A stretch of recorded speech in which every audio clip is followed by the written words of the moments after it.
বাংলাদেশের ক্রীড়াপ্রেমীদের সবচেয়ে আনন্দ এবং প্রিয় খেলা হচ্ছে ক্রিকেট ও ফুটবল।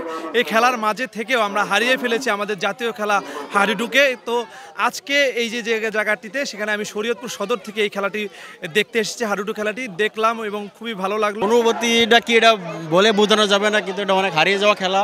আমাদের এখানে আমাদের খান আতর রহমানের সৌজন্যে হাডুডু খেলাটা শুরু হয়েছে, আমরা সবাই উপভোগ করতেছি, অনেক ভালো লাগতেছে আমাদের দেখে। এই খেলাটা আমরা অনেক করতাম আগে, আমরা ছোটোবেলায় অনেক খেলতাম, অনেক ভালো খেলা, এটা অনেক সুন্দর খেলা, খুব ভালো লাগছে। দিন পরে হয়েছে, আমরা সবাই অত্যাধুনিক খুশি, সবাই অনেক হ্যাপি আছি। আগামী প্রজন্মের জন্য এই খেলাটা বারে দেওয়ার জন্য অনুরোধ করছি আমাদের যে প্রধান অতিথি আছে জনাব AKM কালু হোসেন, আমরা সব তাদের কাছে আকুল আবেদন যে প্রতি বছর এরকম একটা খেলা অনুষ্ঠিত করার জন্য। হাডুডু খেলা আমাদের যে জাতীয় খেলা, এটি আসলে অনেকে কাগজে কলমে বই পুস্তকে জানে, কিন্তু প্র্যাকটিক্যালি আমাদের তরুণ সমাজ, যুব সমাজ এরা কিন্তু জানে না। তো আজকে চিতলিয়ার 16 ঘরে এই আয়োজনটা হয়েছে, এটা অত্যন্ত ভালো আয়োজন এবং আমরা মনে করি যে আগামী দিনগুলোতেও বেসরকারিভাবে যুব সমাজের উদ্যোগে কিংবা NGO সরকারি পৃষ্ঠপোষকতায় যে কোনোভাবেই হোক এই আয়োজন যেন কালচারালি থাকে, কন্টিনিউয়াসলি থাকলে আমাদের তরুণ প্রজন্ম কিংবা ভবিষ্যৎ প্রজন্ম হাডুডু খেলা সম্পর্কে জানবে। আমি রুদ্রগড় থেকে এই খেলা দেখতে এসেছি।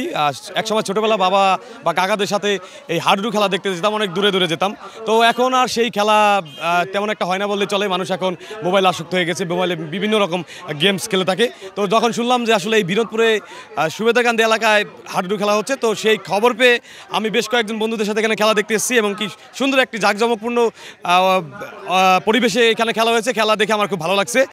কালার এক্সপার্ট, জর্জ স্যাপ এবং মাইল্ড অন হ্যান্ডস টেকনোলজি সমৃদ্ধ অরিক্স ক্রিস্টাল ওয়াশ আপনার নন।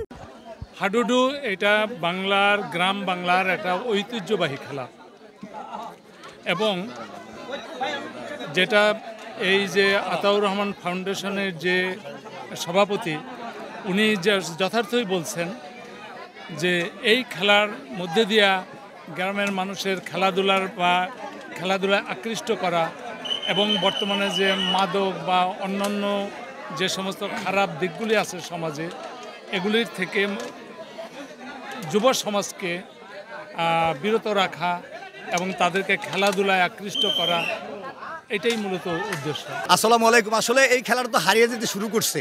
এই খেলাটা আগে একসময় 40-50 বছর আগে ছিল, যখন আমাদের বয়স 15-16 বছর ছিল। এখন আমার বয়স প্রায় 60 বছর।